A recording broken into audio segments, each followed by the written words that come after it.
Assalamualaikum warahmatullahi wabarakatuh. Perkenalkan, nama saya Neni Adelia Kusumawati dari kelas Manajemen Pendidikan Islam B dari IAIN Ponorogo.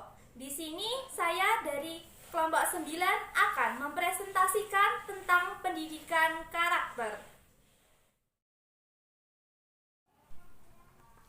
Di sini saya akan menjelaskan poin A dan poin B. Yang pertama yaitu pengertian pendidikan karakter. Sebelum mendalam membahas tentang pengertian pendidikan karakter, sebaiknya kita terlebih dahulu mengetahui pengertian pendidikan dan karakter. Mungkin kita tidak asing lagi dengan apa sih itu pendidikan. Pendidikan adalah suatu upaya atau usaha yang dilakukan untuk sadar dan menjadi lebih baik. Selanjutnya yaitu pengertian pendidikan menurut Ki Hajar Dewantara adalah sebagai usaha kebudayaan yang bermaksud membimbing atau memberi bimbingan dalam hidup tubuhnya, jiwa raga anak supaya dalam kodrat pribadi dan lingkungan mendapatkan kemajuan lahir batin menuju ke arah adab kemanusiaan. Selanjutnya, pengertian karakter. Karakter sendiri, istilah karakter berasal dari bahasa Inggris, yaitu karakter yang berarti watak. Menurut Kamus Besar Bahasa Indonesia, karakter didefinisikan sebagai sifat-sifat kejiwaan, akhlak, atau budi pekerti yang membedakan seseorang dengan yang lainnya. Selanjutnya, pengertian pendidikan karakter. Secara sederhana, pendidikan karakter sendiri diartikan sebagai segala usaha yang dilakukan untuk mempengaruhi karakter siswa. Selanjutnya, pengertian pendidikan karakter menurut salah satu pakar yaitu Thomas Vicona pada tahun 1991 yang mendefinisikan pendidikan karakter sebagai suatu usaha sadar yang digunakan untuk membantu seseorang sehingga ia dapat memahami, memperhatikan, dan melakukan nilai-nilai etika yang inti. Selanjutnya, makna pendidikan karakter itu sendiri yaitu suatu sistem penanaman nilai-nilai karakter yang meliputi komponen pengetahuan, kesadaran, atau kemauan dan tindakan untuk melaksanakan akan nilai-nilai tersebut baik terhadap Tuhan Yang Maha Esa, diri sendiri, sesama, lingkungan maupun kebangsaan. Pendidikan karakter sendiri sangat penting bagi kehidupan kita karena berlangsung sepanjang hayat. Mengapa demikian? Karena pendidikan karakter itu dimulai dari sejak dini hingga tutup usia. Mengapa demikian?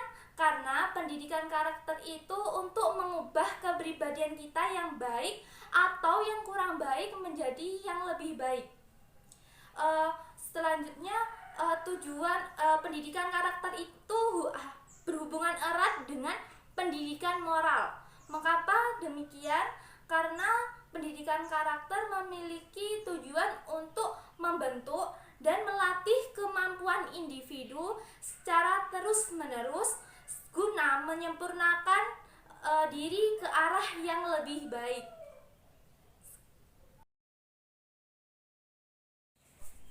Selanjutnya saya akan menjelaskan poin yang kedua, yaitu nilai-nilai dalam pendidikan karakter. Berdasarkan kajian nilai-nilai agama, norma-norma sosial, hukum, etika akademik, prinsip-prinsip hak asasi manusia telah teridentifikasikan menjadi butir-butir nilai utama, yaitu ada 5 nilai utama. Yang poin pertama yaitu nilai karakter yang hubungannya dengan Tuhan, yaitu religius. Suatu perilaku, tindakan, pemikiran, semua itu didasarkan pada ketuhanan. Poin kedua yaitu nilai karakter yang hubungannya dengan diri sendiri. Yang pertama yaitu jujur. Melakukan segala hal itu dengan kejujuran atau perilaku yang memberikan kepercayaan kepada orang lain. Dan apabila kita tidak melakukan kejujuran, kita tidak akan lagi mendapatkan kepercayaan dengan orang lain. Ia bisa diberi kepercayaan tetapi diberikan tidak semaksimal yang sebelum kita tidak melakukan kejujuran. Yang kedua yaitu bertanggung jawab. Suatu perilaku yang dapat merealisasikan suatu tugas dan tanggung jawab. Yang ketiga yaitu disiplin. Suatu perilaku yang taat pada suatu peraturan dan tata tertib yang dibuat. Yang keempat yaitu kerja keras, yaitu suatu perilaku yang bersungguh-sungguh dalam menjalankan suatu tugas dan tanggung jawabnya. Yang poin ketiga yaitu nilai karakter yang hubungannya dengan sesama. Yang pertama yaitu sadar akan hak dan kewajiban diri dan orang lain. Yang kedua yaitu patuh pada norma sosial. Maksudnya patuh pada aturan yang telah dibuat di masyarakat umum. Yang ketiga yaitu santun, yang artinya sikap yang halus dan baik dan hormat kepada orang yang lebih tua maupun yang sesama. Dan yang keempat yaitu demokratis. Artinya sendiri yaitu artinya berpikir, bertindak dan bersikap itu memahami kalau semua orang itu memiliki hak yang sama. Yang poin keempat yaitu nilai karakter yang hubungannya dengan lingkungan, yaitu peduli sosial dan lingkungan. Artinya mencegah kerusakan dan memelihara lingkungan yang ada di sekitar. Yang poin kelima yaitu nilai kebangsaan. Yang pertama yaitu nasionalisme. Rasa memiliki sifat setia terhadap kebangsaan, bangsa, suatu sikap setia pada bangsa. Yang kedua yaitu menghargai keberagaman. Kan di Indonesia sendiri memiliki banyak suku, adat, bahasa, budaya yang berbeda-beda. Kita sebagai masyarakat Indonesia, kita harus menghargai perbedaan tersebut agar tidak terjadi perpecahan.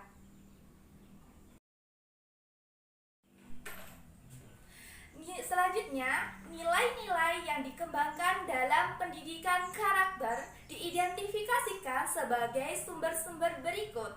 Yang pertama yaitu agama. Masyarakat Indonesia sendiri masyarakat yang beragama.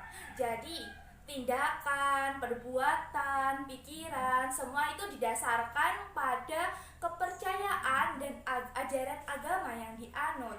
Yang kedua yaitu Pancasila. Negara Kesatuan Republik Indonesia ditegakkan atas prinsip-prinsip kehidupan kebangsaan dan kenegaraan yang disebut dengan Pancasila. Yang ketiga yaitu budaya. Nilai-nilai budaya yang ada pada suatu negara atau kebiasaan. Yang keempat yaitu tujuan pendidikan nasional. Tujuan pendidikan nasional sendiri yaitu sumber yang paling operasional dalam pengembangan karakter. Baiklah, di sini saya akan melanjutkan presentasi dari saudari Neni. Di sini saya akan menjelaskan pada poin C dan D. Pada poin C, pada peringatan Hari Pendidikan Nasional atau Hardiknas tahun 2003, Presiden Megawati mengatakan bahwa persoalan pokok yang dihadapi dalam sistem pendidikan nasional saat ini dan pada masa yang akan datang adalah memperkokoh pendidikan watak dan budi pekerti melalui proses pengajaran, pengasuhan, dan pemberian bimbingan kepada peserta didik.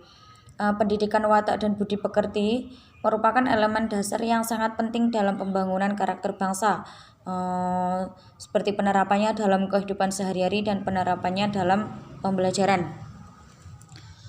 Di sini pendidikan dan watak dan budi pekerti ini berbicara mengenai ini perihal yang sangat penting. Watak dan budi pekerti ini jika terlekat pada manusia, jika sifat dari manusia itu tidak bisa berubah, namun watak dan budi pekerti itu bisa dirubah atau melalui pengajaran dari guru atau orang tua atau lingkungan masyarakat tempat tinggalnya tersebut. Jika seseorang atau manusia tersebut dari watak dan budi pekertinya sendiri saja tidak bisa dirubah, maka atau manusia tersebut tidak mempunyai sifat sadar, maka karakter bangsa bisa menurun.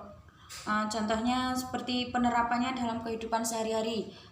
Contohnya manusia tersebut, orang tersebut mempunyai schedule harian. Schedule harian itu seperti pagi kegiatannya seperti apa, siang seperti apa, sore seperti apa, malam itu seperti apa, dan sampai mau tidur dan bangun lagi itu mempunyai schedule harian. Penerapannya dalam pembelajaran itu seperti kita melakukannya itu bagaimana harus menyikapinya, itu bagaimana seperti itu. Dalam penerapannya kehidupan sehari-hari dan dalam pembelajarannya tersebut, jika seseorang tersebut bisa melakukan dengan baik dan sesuai aturan atau sesuai planning dari schedule tersebut, bisa berjalan dengan lancar, insya Allah dalam membangun karakter bangsa bisa terwujud dengan baik. Begitu juga dengan sebaliknya. Pendidikan karakter dalam masyarakat. Anak berada dalam 3 lingkungan, yaitu sekolah, keluarga, dan masyarakat. Melihat keadaan yang ada sekarang, sepertinya di lingkungan masyarakat, pendidikan nilai juga semakin tak tersentuh. Perilaku masyarakat semakin jauh dari nilai-nilai luhur. Mereka semakin berani melakukan hal-hal yang dulu sangat ditabukan. Media masyarakat yang seharusnya mampu menjadi alat untuk menanamkan nilai-nilai luhur, justru menampilkan hal-hal yang jauh dari nilai luhur tersebut. Alasannya hal-hal seperti itulah yang paling laku di masyarakat. Kemudian pendidikan nilai di masyarakat, seharusnya semua unsur masyarakat memiliki kesadaran dalam menambahkan nilai-nilai luhurnya kepada anggota masyarakatnya. Keteladanan dari para tokoh masyarakat maupun tokoh agama dapat dijadikan rujukan dalam efektivitas pendidikan nilai di dalam masyarakat. Demikian juga peran media massa harus memberikan informasi, berita, dan tayangan yang mengarah kepada pertimbangan edukasi. Keteladanan ini sangat efektif untuk mengajarkan nilai karena sangat berpengaruh terhadap perubahan dan perilaku dan sikap. Dari penjelasan tersebut,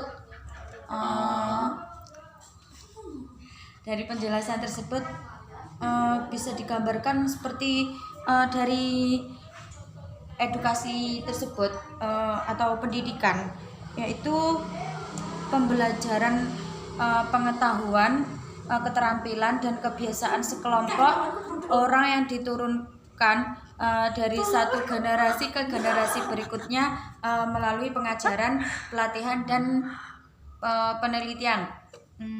Dari tersebut bisa digambarkan seperti seseorang yang hidup di dalam suatu lingkungan, yang mana lingkungan tersebut banyak orang yang awam atau orang yang tidak terlalu banyak orang yang berpendidikan atau pendidikannya minim. Dari hal tersebut, orang yang berpendidikan tersebut atau satu-satunya orang yang sekolah yang pendidikannya tinggi itu bisa menjadi panutan atau contoh bagi masyarakat yang lainnya. di era sekarang ini banyak masyarakat yang bagaimana ya, orang yang bertindak semaunya atau tidak ada pedoman. Kalau di zaman dahulu itu masih banyak orang yang dalam aturannya itu atau pedomannya itu masih bisa diatur atau enak diatur. Contohnya sekarang seperti orang tersebut dalam kehidupannya menerapkannya itu tidak sesuai dengan yang diajarkan, atau begini, orang tersebut itu sebagai guru, contoh saja sebagai guru, orang tersebut seharusnya digugul dan ditiru, tetapi orang tersebut malah sebaliknya, diguyul dan ditinggal turu ya teman-teman.